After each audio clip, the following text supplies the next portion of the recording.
Hello friend, मैं एक्समा टेटवाल आपका स्वागत करता हूं आपके अपने यूट्यूब चैनल नर्सिंग पाठशाला में। फ्रेंड, आज से अपन बात करेंगे कम्युनिटी हेल्थ नर्सिंग के की पॉइंट के बारे में बात करेंगे जो आपके सीएचओ एग्जाम के लिए इंपॉर्टेंट होने वाले हैं। तो चलिए अपनी क्लास स्टार्ट करते हैं। तो अपना फर्स्ट जो की पॉइंट रहने वाला वो रहने वाला हेल्थ की हेल्थ क्या होती है, एक स्वास्थ्य है वो क्या होता है। तो हेल्थ की डेफिनेशन आप लोगों ने जब से फर्स्ट ईयर के अंदर क्लासेस अटेंड किए, मतलब जब से अपने नर्सिंग एडमिशन लिया है तब से अपन हेल्थ की डेफिनेशन पढ़ रहे हैं कि हेल्थ क्या होती है कि एक इंडिविजुअल फिजिकल रूप से, मेंटल रूप से और सोशल रूप से अच्छा हो, उसी को अपन हेल्थ बोलते हैं, ना कि उसके अंदर कोई डिजीज या फिर अबनॉर्मलिटी एब्सेंट, अपन उसी को हेल्थ बोल सकते हैं। तो डेफिनेशन की बात करें तो health is a state of complete physical, mental and social wellbeing and not merely absence of disease and infirmity. एक इंडिविजुअल वो मेंटल रूप से, फिजिकल रूप से और सोशल रूप से वेलबींग है, उसी को अपन क्या बोलते हैं, हेल्थ बोलते हैं। तो ये अपनी हेल्थ की डेफिनेशन थी।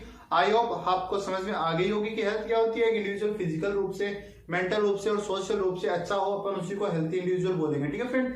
तो नेक्स्ट अपन जो बात करते हैं वो बात करते हैं अपने नेक्स्ट पॉइंट की। तो नेक्स्ट पॉइंट क्या रहने वाला है, लेवल ऑफ हेल्थ केयर। ये अपने इंडिया के अंदर कितनी टाइप की हेल्थ केयर है वो प्रोवाइड की जाती है। तो लेवल ऑफ हेल्थ केयर को फ्रेंड अपन तीन टाइप से पढ़ेंगे। फर्स्ट अपना रहने वाला प्राइमरी हेल्थ केयर सिस्टम, जो सेकंड रहने वाला वो रहने वाला सेकेंडरी हेल्थ केयर सिस्टम, और जो थर्ड रहने वाला वो रहने वाला टर्सरी हेल्थ केयर सिस्टम।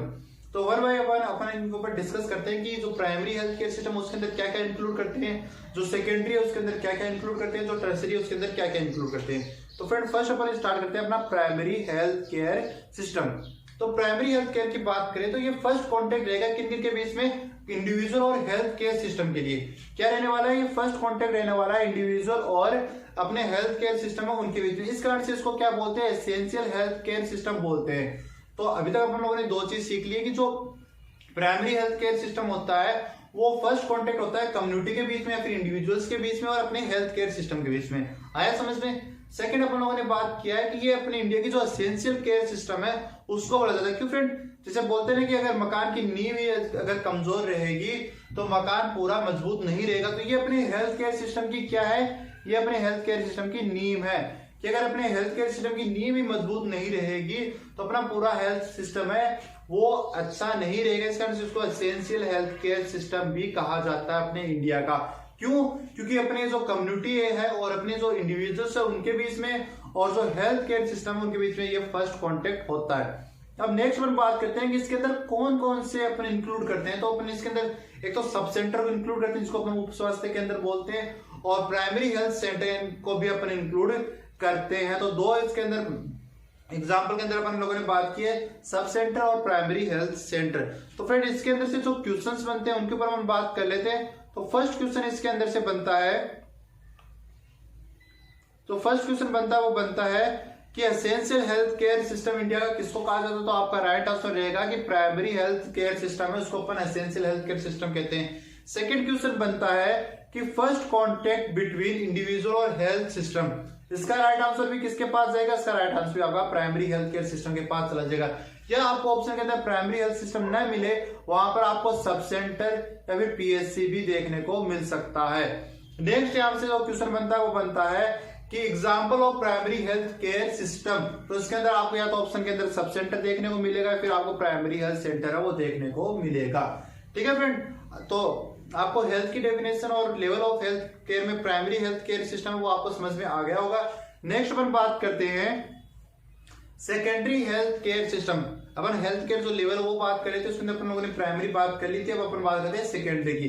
तो this level service as the first referral unit in the health system, कि अपना जो हेल्थ सिस्टम होता है उसके अंदर ये फर्स्ट रेफरल यूनिट है। कैसे, अगर मान लो कोई फ्रेंड, कोई इंडिविजुअल है जो पेशेंट है वो सब सेंटर में या फिर पीएचसी में एडमिट होता है या पीएचसी में या सब सेंटर में ट्रीटमेंट के लिए आता है, वहां पर उसको जो उसकी एसेंशियल नीड है या एसेंशियल जो केयर है वो नहीं मिलती है, उसको जो ट्रीटमेंट है वो नहीं मिल पाता, तो उसको रेफर कहाँ किया जाएगा, या तो डिस्ट्रिक्ट हॉस्पिटल में किया जाएगा जिसको अपन जिला हॉस्पिटल भी बोलते हैं, या फिर अपन जो कम्युनिटी हेल्थ सेंटर है उसके अंदर उसको रेफर किया जाएगा। तो ये दोनों किसके एग्जाम्पल है, ये दोनों आपके सेकेंडरी लेवल के एग्जाम्पल हैं। इस कारण से इसको क्या कहा जाता है, फर्स्ट रेफरल यूनिट भी कहा जाता है। तो आपके एग्जाम्पल में देख सकते हो कम्युनिटी हेल्थ सेंटर और डिस्ट्रिक्ट हॉस्पिटल के क्या है एग्जाम्पल है। यहाँ से friend most of two type के क्वेश्चन बनते हैं। फर्स्ट बनता है कि फर्स्ट रेफरल यूनिट अपन कौन से सिस्टम को कहते हैं, तो जो सेकेंडरी हेल्थ केयर सिस्टम उसको कहा जाता है। आपको सेकेंडरी हेल्थ सिस्टम न देखकर आपको यहाँ पर कम्युनिटी हेल्थ सेंटर या फिर डिस्ट्रिक्ट हॉस्पिटल भी नाम दे दिया जाता है। और नेक्स्ट क्वेश्चन बनता है वो बोलता है सेकेंडरी हेल्थ केयर सिस्टम का एग्जांपल, तो कम्युनिटी हेल्थ सेंटर या फिर डिस्ट्रिक्ट हॉस्पिटल का एग्जांपल रहने वाला है। नेक्स्ट वन बात करते हैं tertiary level of health care system. तो टर्सरी लेवल की बात करें, this level is the treat more complex disease और सुपर स्पेशलिस्ट केयर। जो टर्सरी लेवल है वो मोर कॉम्प्लेक्स डिजीज होते हैं उनको ट्रीट करता है और जो सुपर स्पेशलिस्ट केयर है वो देता है। ठीक है friend, this is top health care system. ये क्या है, अपना जो टॉप हेल्थ केयर सिस्टम है सबसे ऊपर वाला है। तो फर्स्ट में अपन लोगों ने क्या पढ़ा, प्राइमरी हेल्थ सिस्टम, जिसके अंदर आप लोगों ने पीएचसी और सब सेंटर को इंक्लूड किया था। फिर अपन लोगों ने पढ़ा सेकेंडरी के अंदर अपन लोगों ने सीएचसी और जो डिस्ट्रिक्ट हॉस्पिटल उसको इंक्लूड किया था। अब टर्सरी की बात करें तो टर्सरी क्या अपना टॉप मोस्ट लेवल है। ठीक है friend, provide teaching for medical, paramedical and nursing staff. कि जो नर्सिंग स्टाफ है, पैरामेडिकल स्टाफ है, उनको क्या किया जाता है यहाँ पे टीचिंग, यानी उसको टीचिंग भी प्रोवाइड की जाती है। एग्जाम्पल की बात करें तो एग्जाम्पल के अंदर regional hospital, super specialist hospital, medical college और सेंट्रल गवर्नमेंट की जितनी भी हॉस्पिटल है वो सारी इसके अंदर इंक्लूड करते हैं। तो फ्रेंड अभी तक आप लोगों ने हेल्थ की डेफिनेशन और जो लेवल ऑफ हेल्थ केयर है वो पढ़ लिए हैं। अगर आपको नहीं समझ आता तो आप कमेंट बॉक्स में कमेंट करना, मैं आपको दोबारा से इन चीजें रिपीट करवा दूंगा। ठीक है फ्रेंड, नेक्स्ट वन बात करते हैं। नेक्स्ट अपना क्वेश्चन रहने वाला है वो रहने वाला है कि सब सेंटर क्या होता है। अभी तक आप लोगों ने बात की थी ना जो सब सेंटर वो प्राइमरी है, जो हेल्थ केयर सिस्टम है उसके अंदर अपन इंक्लूड करते हैं। तो अपन बात करते हैं कि जो सब सेंटर है वो क्या होता है। तो बात करते हैं first contact between community and health care provider. कि जो सब सेंटर होता है वो क्या होता है, कम्युनिटी और हेल्थ केयर प्रोवाइडर के बीच में फर्स्ट कॉन्टेक्ट होता है। ये चीज अपन लोगों ने अभी बात कर ली थी ना फ्रेंड, कि जो प्राइमरी हेल्थ सिस्टम है वो फर्स्ट कॉन्टेक्ट होता है कम्युनिटी और हेल्थ केयर सिस्टम के बीच। वहां मैंने ये बताया था कि अगर आपको प्राइमरी नहीं दिया हो, प्राइमरी हेल्थ सिस्टम नहीं दिया हो, तो वहां पर आपको कम्युनिटी जो सब सेंटर है फिर पीएचसी वो ऑप्शन में मिलेगा। तो ये क्या होता है, first contact between community and health care provider. ठीक है फ्रेंड, नेक्स्ट हम बात करते हैं कि कंट्रोल किसके द्वारा। तो ये कंट्रोल होता है सेंट्रल गवर्नमेंट के द्वारा। ठीक है फ्रेंड, जो सब सेंटर होता है वो कंट्रोल होता है सेंट्रल गवर्नमेंट के द्वारा। इसका जो भी फंड होता है वो भी सेंट्रल गवर्नमेंट ही देती है। ठीक है फ्रेंड, तो नेक्स्ट बात करते हैं type of sub centre. Type of sub centre की बात करें तो सब सेंटर दो टाइप का होता है, एक होता है टाइप ए सब सेंटर, एक होता है टाइप बी सब सेंटर। ठीक है फ्रेंड, तो अभी तक अपन लोगों ने सब सेंटर के बारे में बात कर रहे हैं। सब सेंटर में बात की है कि ये फर्स्ट कॉन्टेक्ट होता है कम्युनिटी और हेल्थ केयर प्रोवाइडर के बीच में। ठीक है फ्रेंड, आया इतना समझ में। नेक्स्ट अपन बात करें कि इसका जो फंड होता है, इसका जो कंट्रोल होता है वो सेंट्रल गवर्नमेंट के पास होता है। इसका जो भी फंड होता है, जो भी कंट्रोल होता है, इसको सेंट्रल गवर्नमेंट है इसको कंट्रोल करती है। इतना भी आगे समझ में। नेक्स्ट अपन लोगों ने बात करनी है इसके टाइप की। आप समझने की कोशिश करें, टाइप की बात करें टाइप ए और टाइप बी होता है। टाइप ए की बात करें तो टाइप ए होता है वो ओनली हेल्थ केयर सर्विस है, जो अपनी हेल्थ केयर सर्विस है वो प्रोवाइड करता है, मतलब जो डिजीज है उनको ट्रीट करने करता है। ठीक है फ्रेंड, और जो टाइप बी की बात करें तो टाइप बी होता है वो मेटरनल चाइल्ड हेल्थ, यानी maternal child health care provide करता है और डिलीवरी फैसिलिटी है वो प्रोवाइड करवाता है। ठीक है फ्रेंड, तो टाइप बी की बात करें तो ये मेटरनल चाइल्ड एमसीएस सर्विस होता है वो, और आपकी डिलीवरी फैसिलिटी है वो प्रोवाइड करवाता है।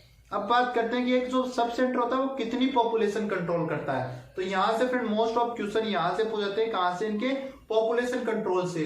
तो पॉपुलेशन की बात करें तो 3000 से 5000 की पॉपुलेशन है वो क्या करता है, कंट्रोल करता है। ठीक है फ्रेंड, यहाँ से एक और क्वेश्चन बनता है कि अगर क्वेश्चन आपको पॉपुलेशन से पूछा जाए तो पॉपुलेशन से आपके पास 3 टाइप के क्वेश्चन बनते हैं। फर्स्ट क्वेश्चन बनता है कि कितनी पॉपुलेशन कंट्रोल करता है, तो उसका आंसर क्या रहेगा, 3000 से 5000 की पॉपुलेशन है वो कंट्रोल करता है। नेक्स्ट यहाँ से क्वेश्चन बनता है कि जो प्लेन एरिया होता है वहां पर कितनी पॉपुलेशन कंट्रोल करता है। तो आपको कंफ्यूज नहीं होना, अगर आपको प्लेन और हिली एरिया के बारे में नहीं पता हो तो ये याद रखना, जो ज्यादा पॉपुलेशन है, यानी अपन लोगों ने बात की 3000 से 5000 की पॉपुलेशन कंट्रोल करता है, तो इसमें ज्यादा कौन सी है, इसमें 5000 ज्यादा है। तो आप प्लेन एरिया के पास तो चली जाएगी 5000 की पॉपुलेशन, और जो हिली एरिया यानी पहाड़ी एरिया उनके पास चली जाएगी 3000 की पॉपुलेशन। तो यहाँ से अपने 3 क्वेश्चन है वो कवर होते हैं। फर्स्ट होता है पॉपुलेशन का कि 3000 से 5000 की पॉपुलेशन कवर करता है। नेक्स्ट कवर होता है कि प्लेन एरिया के अंदर 5000 की पॉपुलेशन कवर करता है, और हिली एरिया के अंदर 3000 की पॉपुलेशन है वो कंट्रोल करता है। नेक्स्ट हम बात करते हैं कि अपना जो सब सेंटर होता है उसके अंदर कौन कौन सी किट प्रेजेंट होती है। तो किट की बात करें तो इसके अंदर 3 टाइप की किट है वो प्रेजेंट होती है। कितने टाइप की किट प्रेजेंट होती है फ्रेंड, 3 टाइप की किट है वो प्रेजेंट होती है, kit A, kit B and kit C. तो जो किट ए और किट बी होती है उनके अंदर सिर्फ ड्रग्स यानी अपनी मेडिसिन है वो प्रेजेंट होती है, और किट सी होती है उसके अंदर आपके जो नॉर्मल डिलीवरी किट है वो प्रेजेंट होती है। तो किट ए की बात करें तो किट ए के अंदर ORS, folic acid tablet, folic acid syrup, vitamin A syrup, zinc tablet है वो प्रेजेंट होती है। और किट बी की बात करें तो किट बी के अंदर जो पैरासिटामोल टेबलेट है वो पोइडिन, आयोडीन, गोजपीस, कॉटन, अल्बेंडाजोलम की टेबलेट है वो प्रेजेंट होती है। और किट सी की अभी अपन लोगों ने बात की, किट सी के अंदर डिलीवरी इंस्ट्रूमेंट है वो प्रेजेंट होते हैं। तो फ्रेंड एक बार फिर से अपन अपना जो सब सेंटर उसको रिपीट कर लेते हैं। सब सेंटर की बात करें तो सब सेंटर फर्स्ट कॉन्टेक्ट होता है कम्युनिटी और हेल्थ केयर प्रोवाइडर के बीच में, ठीक है फ्रेंड। नेक्स्ट का कंट्रोल होता है वो अपनी सेंट्रल गवर्नमेंट के पास होता है, जो फंड होता है वो भी सेंट्रल गवर्नमेंट ही देती है। टाइप की बात करें, टाइप दो टाइप होते हैं, टाइप ए और टाइप बी। टाइप ए के अंदर जो मेडिकल सर्विस है या हेल्थ केयर सर्विस है वो प्रोवाइड की जाती है। टाइप बी के अंदर डिलीवरी है वो कंडक्ट की जाती है। पॉपुलेशन की बात करें तो पॉपुलेशन 3000 से 5000 की पॉपुलेशन कवर करता है। हिली एरिया के अंदर जो पॉपुलेशन कंट्रोल करता है वो 3000 की होती है, और जो प्लेन एरिया होता है उसके अंदर पॉपुलेशन कंट्रोल करता है वो 5000 की होती है, ठीक है फ्रेंड। नेक्स्ट वन बात करते हैं किट की। तो इसके अंदर 3 किट होती है, kit A, kit B and kit C. Kit A और बी के अंदर ड्रग्स है जो मेडिसिन है वो प्रेजेंट होती है। किट सी के अंदर जो नॉर्मल जो डिलीवरी के इंस्ट्रूमेंट होते हैं वो प्रेजेंट होते हैं, ठीक है फ्रेंड। तो अभी तक आप लोगों ने अपना पीएससी सीएससी सब सेंटर वो कंप्लीट कर लिया है। नेक्स्ट वन बात करते हैं अपने पीएससी के बारे में। तो पीएससी की बात करें तो पीएससी दो टाइप होता है, टाइप ए और टाइप बी। जो टाइप ए पीएससी होता है उसके अंदर डिलीवरी है वो 20 से कम डिलीवरी एक महीने के अंदर कंडक्ट करवाई जाती है, ठीक है फ्रेंड। और जो टाइप बी है उसके अंदर मोर देन 20 डिलीवरी करवाई जाती है। अगर डिलीवरी है वो 30 से ज्यादा हो रही है तो वहां पर 2 मेडिकल ऑफिसर की रिक्वायरमेंट होगी। तो फ्रेंड समझने की कोशिश करना, अपन पीएससी की बात करें, पीएससी दो टाइप की होती है, टाइप ए पीएससी और टाइप बी पीएससी, ठीक है फ्रेंड। इतना है समझ में। सेकंड अपन बात करें, टाइप ए पीएससी होती है उसके अंदर जो डिलीवरी कंडक्ट की जाती है एक महीने के अंदर डिलीवरी करवाई जाती है वो 20 से कम करवाई जाती है, ठीक है फ्रेंड। टाइप बी की बात करें तो उसका डिलीवरी वो 20 से ज्यादा करवाई जाती है। और अगर जो उस पीएससी टाइप बी पीएससी के अंदर 30 से ज्यादा डिलीवरी एक महीने के अंदर हो रही है तो वहां पर 2 मेडिकल ऑफिसर की रिक्वायरमेंट होती है। अगर 30 से कम हो रही तो 1 मेडिकल ऑफिसर चलेगा, अगर 30 से ज्यादा हो रही तो 2 मेडिकल ऑफिसर की रिक्वायरमेंट होती है। पॉपुलेशन की बात करें तो पॉपुलेशन 20,000 से 30,000 की पॉपुलेशन ये कवर करती है। यहां से भी 3 क्वेश्चन बनते हैं फ्रेंड पॉपुलेशन से। तो पॉपुलेशन से 3 क्वेश्चन क्या बनते हैं, एक तो यहाँ की पॉपुलेशन का बनता है कि कितनी पॉपुलेशन कवर करती है, तो 20,000 से 30,000 की पॉपुलेशन कवर करती है। नेक्स्ट क्वेश्चन बनता है कि प्लेन एरिया के अंदर कितनी पॉपुलेशन कवर करती है और हिली एरिया के अंदर कितनी पॉपुलेशन कवर करती है। तो अभी मैंने आप लोगों को बताया था कि प्लेन एरिया को जो हाईएस्ट नंबर हो वो दे दो और जो हिली एरिया उसको लोएस्ट नंबर दे दो। तो प्लेन एरिया के पास चली जाएगी 30,000 की पॉपुलेशन और हिली एरिया के पास चली जाएगी 20,000 की पॉपुलेशन। और नेक्स्ट बात करते हैं कि एक पीएससी कितने सब सेंटर को कवर करती है। तो एक पीएससी होती है वो 4 से 6 सब सेंटर को कवर करती है, ठीक है फ्रेंड। और एक पीएससी के अंदर बेड कितने होते हैं, तो एक पीएससी के अंदर 4 से 6 ही बेड होते हैं, ठीक है फ्रेंड। इसका इंचार्ज होता है वो मेडिकल ऑफिसर होता है और इसके अंदर स्टाफ की बात करें टोटल 15 वो स्टाफ इसके अंदर इंक्लूड होते हैं, ठीक है फ्रेंड। नेक्स्ट अपन बात करते हैं सीएससी के बारे में। तो सीएससी के बारे में अपन बात कर लेते हैं एक बार। तो सीएससी की बात करें तो ये फर्स्ट रेफरल सिस्टम होता है, फर्स्ट रेफरल यूनिट होती है। अपन लोगों ने जो सेकेंडरी लेवल था उसके अंदर अपन लोगों ने बात की थी कि जो सीएससी होता है वो सेकेंडरी लेवल जो फर्स्ट रेफरल यूनिट होता है। पॉपुलेशन की बात करें तो ये 80,000 से 1,20,000 की पॉपुलेशन कवर करती है। हिली एरिया की बात करें तो हिली एरिया के अंदर 80,000 की पॉपुलेशन कवर करेगी। प्लेन एरिया की बात करें तो प्लेन एरिया के अंदर 1,20,000 की पॉपुलेशन है कवर करेगी। 4 से 6 पीएससी इसके अंदर इंक्लूड करते हैं। बेड के नंबर होते हैं वो 30 होते हैं। स्टाफ की बात करें तो इसके अंदर 25 स्टाफ वो प्रेजेंट होते हैं, ठीक है फ्रेंड। आपको समझ में आ गया होगा, आई होप आप लोगों को समझ में आ रहा होगा फ्रेंड। अगर आपको मेरी क्लास अच्छी लगी तो क्लास को लाइक कर दे, चैनल को सब्सक्राइब कर दे, ठीक है फ्रेंड। तो फ्रेंड अब नेक्स्ट बात करते हैं। नेक्स्ट अपना जो क्वेश्चन रहने वाला है, जो की पॉइंट रहने वाला है वो रहने वाला है लेवल ऑफ प्रिवेंशन से। तो लेवल ऑफ प्रिवेंशन की अपन बात कर लेते हैं। वैसे फ्रेंड मैंने लेवल ऑफ प्रिवेंशन की एक एक्स्ट्रा से अलग से क्लास बनाकर भी आपके चैनल पे अपलोड कर दी। अगर आपको यहाँ पे लेवल ऑफ प्रिवेंशन नहीं समझे तो वहाँ पे मैंने पूरे डीपली लेवल ऑफ प्रिवेंशन समझाए, तो आप वहां पर भी क्लास को विजिट कर सकते हो, ठीक है फ्रेंड। यहाँ पे अपन की पॉइंट की बात करें तो कुछ इंपॉर्टेंट पॉइंट है वही यहाँ से अपन लेके चलेंगे। तो लेवल ऑफ प्रिवेंशन की बात करें तो लेवल ऑफ प्रिवेंशन तो इसके अंदर फर्स्ट पॉइंट आता है type of level of prevention. Type की बात करें तो टाइप इसके होते हैं प्रीमोडियल, फिर प्राइमरी प्रिवेंशन, फिर सेकेंडरी प्रिवेंशन और टर्सरी प्रिवेंशन। तो वन बाय वन अपन बात कर लेते हैं कि प्राइमरी प्रिवेंशन क्या हो, सॉरी प्रीमोडियल कौन सा होता है, प्राइमरी कौन सा होता है, सेकेंडरी और टर्सरी प्रिवेंशन है वो कौन सा होता है। तो फर्स्ट बात करते हैं प्रीमोडियल प्रिवेंशन की। It in which risk factor are absent, कि रिस्क फैक्टर होता है वो यहाँ पर क्या होता है, एब्सेंट होता है। तो फर्स्ट ऑफ ऑल अपन लोगों को पता होना चाहिए रिस्क फैक्टर क्या होता है। रिस्क फैक्टर वो होता है जो डिजीज को कोज करते हैं। तो यहाँ पर रिस्क फैक्टर वो क्या होते हैं, एब्सेंट होते हैं। इसकी स्टेज क्या होती है, वो लाइफ टाइम इसकी स्टेज होती है, ठीक है फ्रेंड। मोड ऑफ इंटरवेंशन की बात करें तो इसके अंदर अपन क्या करते हैं, हेल्थ एजुकेशन देते हैं, लाइफस्टाइल मॉडिफिकेशन करते हैं, ठीक है फ्रेंड। मोड ऑफ एक्शन की बात करें तो इसके अंदर अपन क्या क्या एक्शन लेते हैं उनकी बात करते हैं। अपन इंडिविजुअल को हेल्थ एजुकेशन देते हैं, लाइफ स्टाइल मॉडिफिकेशन देते हैं। जिसमें एग्जाम्पल की बात करेंगे, जो प्री मॉड्यूल है उसके एग्जाम्पल की बात करें तो जैसे अपन बताते हैं ना कि अगर आप स्मोकिंग करोगे तो आपको जो कैंसर है हो सकता है। ठीक है फ्रेंड, स्मोकिंग करोगे तो आपको कैंसर हो सकता है, आपको टीबी हो सकती है। तो इसका मेन रीजन क्या है कि अभी तक रिस्क फैक्टर प्रेजेंट नहीं है, इंडिविजुअल है वो उसने स्मोकिंग करना स्टार्ट नहीं किया, लेकिन फिर भी अपन उसको हेल्थ एजुकेशन दे रहे हैं कि अगर आप स्मोकिंग करोगे तो आपको कैंसर हो सकता है। तो इस कारण से ये क्या होगा, प्री मॉड्यूल होगा, क्योंकि यहाँ पर क्या है रिस्क फैक्टर है वो क्या है एब्सेंट है। नेक्स्ट अपन बात करें तो नेक्स्ट अपन जिसे बोल देते हैं कि आप घरों के बाहर पानी इकट्ठा मत होने देना, वरना मच्छर आ जाएंगे, मच्छर आपको डेंगू या मलेरिया कोज कर सकते हैं। तो अभी तक डेंगू और मलेरिया के जो मच्छर है वो नहीं आया, मतलब रिस्क फैक्टर वहां पर प्रेजेंट नहीं है, पानी इकट्ठा नहीं हुआ है। तो इस कारण से ये कौन सा हो गया प्रीमोडियल प्रिवेंशन। ठीक है फिर नेक्स्ट अपन बात करते हैं अपने प्राइमरी प्रिवेंशन की। तो प्राइमरी प्रिवेंशन की बात करें इन विच रिस्क फैक्टर प्रेजेंट, यहाँ पर क्या है रिस्क फैक्टर वो प्रेजेंट है।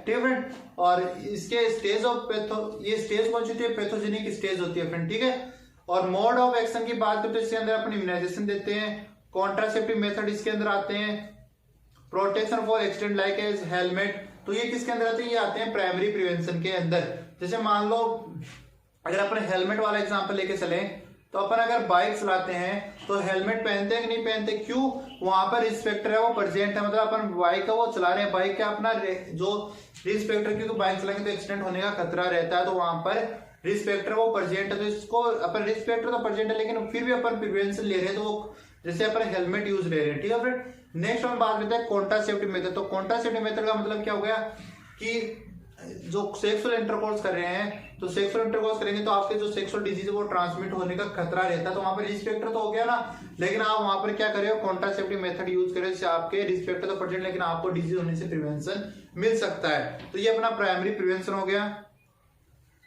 नेक्स्ट हम बात करते हैं सेकेंडरी प्रिवेंशन की। तो सेकेंडरी प्रिवेंशन की बात तो रिस्क फैक्टर और डिजीज आर प्रेजेंट, मतलब यहाँ पर क्या है डिजीज है वो प्रेजेंट है कि इंडिविजुअल को डिजीज हो चुकी है। तो मोड ऑफ इंटरवेंशन की बात करें तो अर्ली डायग्नोसिस, डोप थेरेपी जो टीबी के लिए दी जाती है, स्कूल हेल्थ चेकअप हो गया, पेप स्मेयर फॉर सर्वाइकल कैंसर। ये क्वेश्चन आया हुआ है कि पेप स्मेयर है वो सर्वाइकल कैंसर में करते हैं, ये कौन सा मोड ऑफ प्रिवेंशन, तो इसके अंदर क्या आएगा सेकेंडरी, इसकी स्टेज होती है वो पैथोजेनिक स्टेज होती है। ठीक है फ्रेंड, तो ये आ गया आपका सेकेंडरी प्रिवेंशन के अंदर। नेक्स्ट और लास्ट बात करते हैं इसके अंदर, तो नेक्स्ट बात करें टर्शियरी प्रिवेंशन। तो टर्शियरी प्रिवेंशन क्या होता है, फोकस और इम्प्रूव क्वालिटी और लाइफ आफ्टर डिजीज अकर। इसके अंदर डिजीज है वो अकर हो गई है, डिजीज का कौन सा लेवल है, डिजीज का पीक लेवल है। ये क्या है फ्रेंड, डिजीज का पीक लेवल है, इसके अंदर डिजीज है वो अपने पीक लेवल के ऊपर पहुंच जाती है। मोड ऑफ एक्शन की बात करें तो रिहेबिलिटेशन, मतलब इंडिविजुअल को उसकी पुरानी लाइफ या पुरानी जो एक्टिविटी है वो करने के लिए अपन बना सकें, तो रिहेबिलिटेट करते हैं, जो पुराने फंक्शन वो वापस से उसको रीगेन कर सकें। Use of fracture, plastic surgery, इसकी स्टेज होती है वो क्या होती है लेट पैथोजेनिक स्टेज होती है। फ्रेंड एक मैं आपको सिंपल सा एग्जांपल देने की कोशिश करता हूं जो पूरी आपकी जो लेवल ऑफ प्रिवेंशन है उसको समझा सके। तो एग्जांपल की बात करें, जैसे आप मान लो आप हेल्थ एजुकेशन दे रहे हो कि भाई अपने घरों के बाहर है वो पानी इकट्ठा नहीं होने देना, अगर पानी इकट्ठा होगा तो मच्छर आ जाएंगे, मच्छर आपको डिजीज है वो खोज कर सकते हैं। तो ये हेल्थ एजुकेशन वाला किस में आएगा प्री मॉडल, क्योंकि यहाँ पर पानी इकट्ठा नहीं है, मच्छर है वो नहीं आए, लेकिन क्या हुआ इंडिविजुअल वो ने क्या किया पानी इकट्ठा होने दिया, वहां पर क्या थे मच्छर आ गए, मच्छर तो आ गए, लेकिन आप जो मॉस्किटो जो नेट होता है मॉस्किटो नेट यूज कर रहे हो या मॉस्किटो क्रीम यूज कर रहे हो, तो वो क्या है आपको मच्छर से बाइट करने से प्रिवेंट कर रहे हैं, तो वो किस में आएगा, वो प्राइमरी में आएगा। सेकेंडरी की बात करें तो यहाँ पर मच्छर ने आपको क्या क्या बाइट कर लिया, लेकिन आपने अर्ली डायग्नोसिस करवाया, ट्रीटमेंट करवा लिया, ये आ गया सेकेंडरी के अंदर। टर्शियरी के अंदर आपने जल्दी ट्रीटमेंट लिया, डिजीज अपने पीक लेवल पर पहुंच गई, तो वो आएगा टर्शियरी प्रिवेंशन के अंदर। तो फ्रेंड आई होप आपको आज की क्लास पसंद आई होगी। क्लास पसंद है तो क्लास को लाइक करना, हमारे चैनल को सब्सक्राइब करना। नेक्स्ट क्लास के अंदर अपन और भी जो कम्युनिटी हेल्थ नर्सिंग के की पॉइंट है वो लेके आएंगे, और अगर आप अपने चैनल पे नए हो तो चैनल को सब्सक्राइब कर लीजिए, आपको नेक्स्ट क्लास उसका अपडेट मिल सके। Thank you friend.